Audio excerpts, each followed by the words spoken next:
Ouh. 120 secondes. L'invité de Vincent Veillon.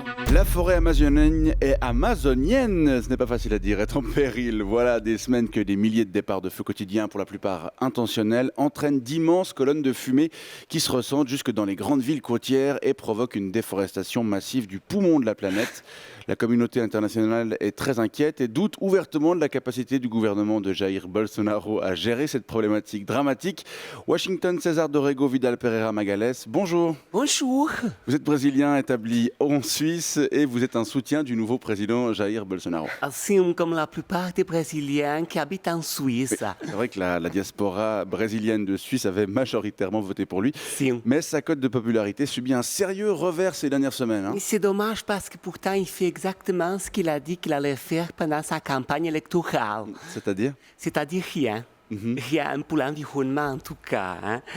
C'est comme prévu, il laisse les exploitants agricoles gagner tous les jours quotidiennement de bonnes terres bien fertiles sur la forêt pour leur permettre de développer des grands champs de soja du Brésil. Oui, Jair, il poursuit la politique de ses prédécesseurs, mais lui, il assume et il ne cache pas ses ambitions. Et comment ça, ses prédécesseurs ? Vous voulez parler de Lula et Dilma Rousseff ? Si, par exemple, vous savez, le projet d'implantation de grands barrages hydroélectriques sur la rive gauche de l'Amazonie. Ça, c'est des barrages qui permettront de doper l'agriculture. Ouais. Ça, c'est un projet qui a été décidé en 2013 sous Dilma. Et le projet d'achèvement de l'autoroute BR 163 qui va relier le nord et le sud du Brésil, qui va permettre d'exploiter à fond l'Amazonie, ça, c'était décidé en 2006 sous Lula. Alors, on l'a dit à maintes reprises, la déforestation en Amazonie n'est en effet pas un phénomène nouveau. Non, c'est sûr. Le projet de transformer le Brésil en grand champ de soja, ça ne date pas d'hier.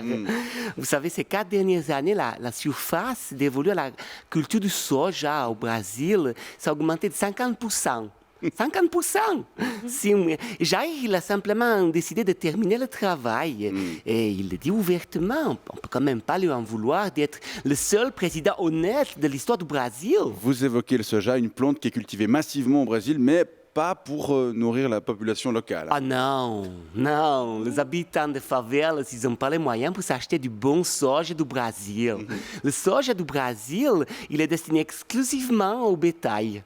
Si, vous savez, 70% des terres agricoles de la planète sont utilisées pour produire de quoi nourrir les animaux d'élevage, pour faire de la viande, dont la production mondiale elle a été multipliée par 7,5 durant le dernier demi-siècle. Ça, ce sont des chiffres qui donnent un peu le tournis quand même. C'est le progrès. Progresso. Ouais.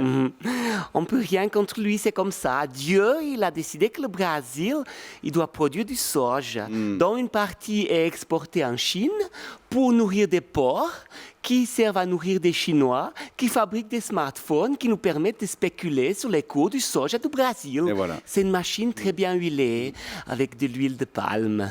Mais c'est une machine qui fait des fois un petit peu de fumée, elle fait des paix. C'est vrai, c'est assez inquiétant tout ça. Non, c'est pas inquiétant. Il ne faut pas vous inquiéter. Tout va rentrer dans l'ordre. Ordem. Ce problème en Amazonie, il va se résoudre tout seul, magique. Comment ça, il va se résoudre tout seul, magique ? Eh bien, il y aura bientôt plus d'arbres en Amazonie. Et plus d'arbres, plus de déforestation, plus d'incendies, plus de pollution. Ah, voilà. Ordem et progresso. Ordre et progrès, la devise nationale du Brésil. Washington, César Dorrego Vidal Pereira Magalhães, soutien du gouvernement de Jair Bolsonaro. Je vous remercie pour cet éclairage et je vous souhaite une bonne journée. Bonjour.